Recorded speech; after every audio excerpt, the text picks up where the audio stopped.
No, you've pulled through with something I have. I've not heard of before, so please tell me. Well, I've been checking out the Wonder Boy collection, which is an Xbox Live and PlayStation Network re-release of kind of the best Wonder Boy games from the Mega Drive and Master System era, basically. Wonder Boy. And yeah, Wonder Boy. So, have you played Wonder Boy Monster Land, Monster World, any of these? Wonder Boy. It may have been called something Alex the Kid? No, Alex Kidd, that was on Master System and a different game. Very cool game though. And I actually did go through that recently for an unrelated reason, but if you want, I could talk about either of them. Just Talk look about it up both. quickly. As soon as you'll see it, you go, "Oh yeah, I played that." Fine, I will. It is So it is pretty iconic. it is. It was almost Sega's mascot for a little while. Was the Wonder Boy stuff. Oh my Although, giddy funnily aunt. enough, Yes, I know exactly what you're on about, and I've seen memes of this, but I've not actually played it. Have you not? No, I've not, no. Oh, that's great. I know, I'm it's scared. one of the best. It actually started out on the Master System and arcade as a very different style of game. And then they wanted to use the characters again, and they built it out into this kind of action RPG series, which is awesome for me because I love the games. There was quite a few caveman games around the time, wasn't there, for some reason? It was a very popular genre of game. Did you ever play UGG? Ugh. I can't say that I semi-recalled it, but there was a whole tranche of games that just basically reskinned this, and this had this arcing, throwing style, platformy type fighting game. Oh, right, okay. So how many games are there in the Wonder Boy collection? Well, they've got Wonder Boy and Monster Land, which is the arcade game and Master System game. Yeah. I think it's a port of the arcade version, so it's brutally difficult, which is awesome. Then they've got Wonder Boy and Monster World from the Mega Drive version, which is a lot easier for people to play. It's got save points and progression that you'd expect from a modern kind of action RPG. Okay. And then they've got Monster World 4, which is a port of a game that I don't know if it ever came out in English. I never saw it when I was a kid. And it's a pseudo-sequel to Wonder Boy and Monster Land. Pseudo-sequel to Wonder Boy and Monster World, where you play as a female main character, which was interesting for the time. And it kind of has a different take on the combat system and the progression to the previous games. I guess I probably explain those ones before I can explain what's different about it. But yeah, it's a 3-game collection. It's really, really good. I love it. And what format has that currently been released on? It's on Xbox Live Arcade and PlayStation Network, so only for PS3 and 360. There was an Xbox Live Arcade game which someone recommended to me. It was an indie title and it was only 80 points. It's called Mount Your Friends. Have you seen this? Yeah. What do you think? Funny. It is. It's hilarious. Rob, have you seen it? I've seen it, but I've not played it yet. Fantastic. I just wanted to make sure people are all aware of this. Yeah, I think there's some ports coming out to other versions actually as well. Is it really? And I read that somewhere. Yeah, this incredibly ball-swinging game is, if you haven't got it, people, just go and get it, because it's worth, what does 80 points transfer to, about £3 or something? I don't know. But it's certainly worth it. I can certainly say that. I will just say on the Wonder Boy stuff, if anybody's remotely a fan of those games or action RPGs in general, I really, really recommend it. Especially the oldest one, Wonder Boy and Monster Land, is probably my favorite. I grew up playing this with my brothers, and even going back and playing it now, it's so close to perfecting that style of game. It's brutally difficult, but totally honest and systematic. It doesn't cheat you out of anything. There's no random number generator that's going to decide you get screwed or not, other than a little bit on the gold. But in general, it's pretty fair, and you kind of play through it, and it's one of those old games where you're expected to actually learn the game and play through the whole thing and perfect your run rather than grinding to power up or coming back over and over, and the game gets easier. The game doesn't get any easier. You just get better. And I love games that do that, where you actually have to rise to the challenge of the game and understand it in a deeper way so that you can master it, rather than it kind of going, all right, I understand that you can't beat me, so I'm going to get easier. Oh, right. Okay. Yeah, games were very unforgiving then, which is, I suppose, a good thing. Yeah, I think so. In the right circumstances, as long as it's fair and it's reasonable what the challenge is asking of you, like you can play that game and you can actually perfect when you jump, where you jump, how you fight things, and it's really fun. I played it through. I spent maybe a whole day playing it because it's one of my housemate's favorite games as well, and he challenged me to beat it. And after a day, I could get through straight to the end every single time to the last boss. What? Fantastic. What, and then you just get smashed? Well, yeah, I got smashed, but eventually I beat him. Fantastic. I mean, I used to love all these sorts of games. I mean, I don't know if I'd like to play them again or not, because I don't know if my tastes have moved on. Because a lot of these games are artificially difficult.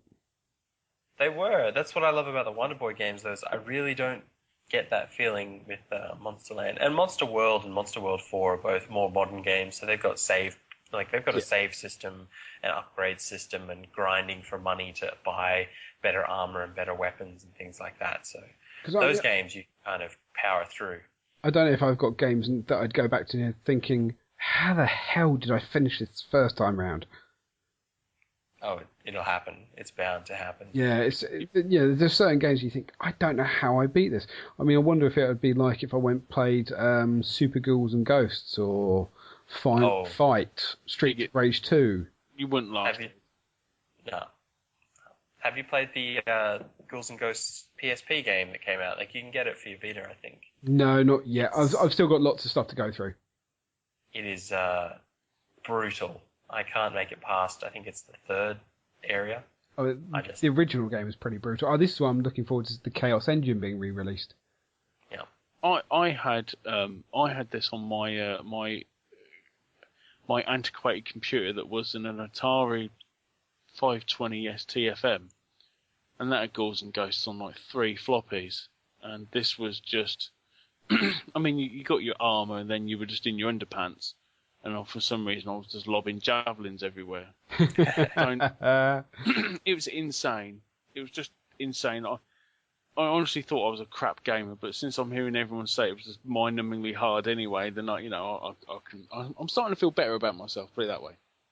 Oh, that's cool. Yeah, I mean, it was ridiculously difficult. Fantastic. Now, neither me nor Rob have anything else for this section, so not yet. No. So no, I'm going to be getting a Final Fantasy VII by the sounds of it. You will. Excellent. Son of a bitch. You also need to get yourself a Minecraft account, Rob, as well. Oh, don't. We talked about this earlier on today. Yeah, and we're going to talk about it continually until you get one. So that's it. Thank you, Noel. And we'll move straight on to Arrested Development. Now, I haven't put anything in here. I see, Rob, you've put that in. Go on, since you know all about these. Okay, the first two, I'm not going to do it in the order I've written them in, but first off, Dan Pearce, or at Game Design Dan. He's one of the guys we met down at E2. He was the guy sat next to Andrew Roper. Yes. He did 10 Second Ninja, he's kind of semi-announced 10 Second Ninja, and he's currently developing it. I was surprised he didn't get more flack for posting that video that he's done. I don't know if either of you have had a chance to look at it. But basically, it's a little video saying Hitler is fat. And it's quite random. I don't know what the game's going to be like, but it looks like it's going to be good fun. We can only, wait to see what it's like. I'm not going to lie, if the game's only 10 seconds long, we could probably do one of our... We probably could. I need to speak to Dan. This is Dan Pearce. He does produce other games with someone else, and I can't remember the chap's name. But yeah, 10 Second Ninja, which is literally 10 as in the number, secondninja.com. Go have a look. It made me giggle. And if it was anything like, what's it called, Rob? Where the fuck is Richard? No, I don't think it's quite like that. It looks a bit more polished. Oh, right, okay, I can live with that then. It's more DLC quest style graphics. Oh, right, okay. And go on then. The other one, I don't know, and I want to have a look into this because I've heard loads and loads of people talk about it, and I'm blissfully unaware, but I wanted to give it at least a mention. A game called Maya has been greenlit. That's MAIA. Now, I've heard lots and lots and lots, and I know nothing about this game, so I've got to go away and have a look at it. But I'm just shouting out to the fact that it's been greenlit. It's kind of a pseudo-spiritual successor to Dungeon Keeper, I think. I know a lot of people talk about it like that, being like, oh, it's a sci-fi Dungeon Keeper. So I'll be interested to see. I've heard from some people that the current version, because you can buy it in early access, I think, on Steam right now. I've heard the current version is kind of early, so I'm not sure if I might just wait a little while, personally. I mean, I've actually chatted to the guy that's making this, but completely unrelated, just general chat on Twitter. Yeah. Simon, I can't remember his surname for the life of me. Simon Roth. Thank you. I thought it was Simon Roth, but I couldn't remember the life of me. And I've chatted to Simon, but not about Maya at all. But no, this looks kind of cool. Yeah, very cool. So I need to go look jealous. into it. What, you jealous of him making this game? No, getting it through Steam. Ah, yes. Well, that was kind of the reason for mentioning it more than anything else, is the fact that he's got it through greenlighting process. It's impressive. Yeah, I wonder if they've kind of opened the taps a bit, because it seems to be moving a little bit, Greenlight. I think there's that, but there's something I've kind of realised over time as well, is it's a lot easier to push something through the public, like getting them on board for voting for something or being interested in something, if you can associate it with a known product that they kind of they understand the space that it's going to be in. Like, when somebody told me, it's like, yeah, when someone told me, oh, it's like Dungeon Keeper but sci-fi and stuff, and I'm like, oh, okay, I know what that is. That's really interesting. So you're not tempted to sell us all Android Cactus saying it's Smash TV for kids? Well, two problems. One is I don't think anybody would know what Smash TV is anymore. It's a bit of a shame. It's such a great game. That's awesome. Then they're scum and they don't deserve to buy your game. I know. But it's the game is unfortunately, Cactus is just a little bit too. I think it's a little bit too unique in the space that it's in to really easily equate it with something else. Yeah, I completely agree with that. It's a bit weird. And the final one I'm going to mention, because he's a forumite, is, I don't know if people remember, but there's a guy that's popped up our forum called Level Up Jordan. He's been making a couple of games, and he quite regularly says, I've made this, can you give some commentary? And he's posted 12, 13 odd games, and I've had to look at them whenever I've had time and try to give him feedback. And he said, I've done another one, and I must admit, I took a bit of time to get around to this, but this wasn't because I thought, it's crap, I can't be bothered. It's because I've been quite busy. And I was expecting it to be an update, and he said, no, this is a new game, go and have a look at the concept. And I played it last night, and it's really, really good. I thoroughly enjoyed it. Awesome.